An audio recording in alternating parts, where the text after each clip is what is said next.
नमस्कार मित्रांनो, तिरकस जमीन प्लॉट कसा मोजावा? जमीन प्लॉट खरेदी करण्याच्या अगोदर समजून घ्या मित्रांनो.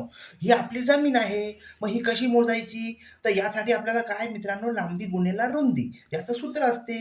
मग यासाठी आपली जी जमीन आहे मित्रांनो, हे 20 याची रुंदी आहे. 20 फूट याची रुंदी आहे. मग यानुसार ह्या ज्या 2 बाजू आहे मित्रांनो, या समान आहे. मग यासाठी आपल्याला काय करायचं आहे? तर 60 अधिक 70 60 अधिक 70 बरोबर किती झाले मित्रांनो? 130 भागिले 2 बरोबर किती झाले? तर 65. म्हणजे आपली जी रुंदी आहे मित्रांनो, ती आहे 20 गुणिले 65. म्हणजे बरोबर किती झालं? तर 1300 स्क्वेअर फूट जी आहे मित्रांनो, आपली हे संपूर्ण जमीन आहे. मग ही झाली पहिली पद्धत. मग आपण दुसऱ्या पद्धतीनुसार सुद्धा बघणार आहोत, की दुसरी पद्धत कशी असते मित्रांनो. मग यासाठी आपल्याला काय करायचं आहे? तर आपण यासाठी करणार आहोत मित्रांनो, इथून एक भाग पाडून घेणार आहोत. इथून जे आहे मित्रांनो, आपण एक रेष ओढून घेणार आहोत.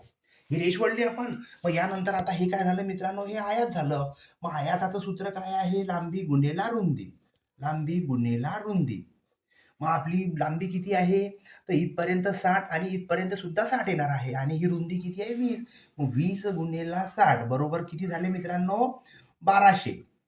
1200 हे आपला इथपर्यंत मोजून घेतलं आपण. मग आता राहिलं किती मित्रांनो? तर 10. हे 10 फूट राहिलं आणि ही जी आपली उंची किती आहे? इकडे 20 आहे, तर ही सुद्धा 20 राहणार आहे. बरोबर आहे. मग आपण नंतर काय करणार आहोत? तर इथं झालं मित्रांनो, त्रिभुज तयार झालेला आहे हा. मग या त्रिभुजाचं जर सूत्र काय आहे? त्रिभुजाचं सूत्र आपण बघणार आहोत. 1/2 गुणिले आधार गुणिले उंची.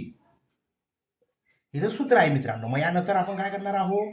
तर 10 गुणिले 20 भागिले 2 किती झालं मित्रांनो? तर 100 आपलं उत्तर आलं. म्हणजे 100 अधिक याच्यात करून घेणार आहोत आपण 1200 मध्ये. म्हणजे यानुसार आपलं 1300 स्क्वेअर फूट जे आहे मित्रांनो, ही जमीन आहे. मग यानुसार आपण दोघी पद्धतीनुसार करू शकतो मित्रांनो. आपल्याला कोणती पद्धत आवडली कमेंटमध्ये नक्की सांगा मित्रांनो. आमच्या YouTube पेजला सबस्क्राईब नक्की करा मित्रांनो. धन्यवाद.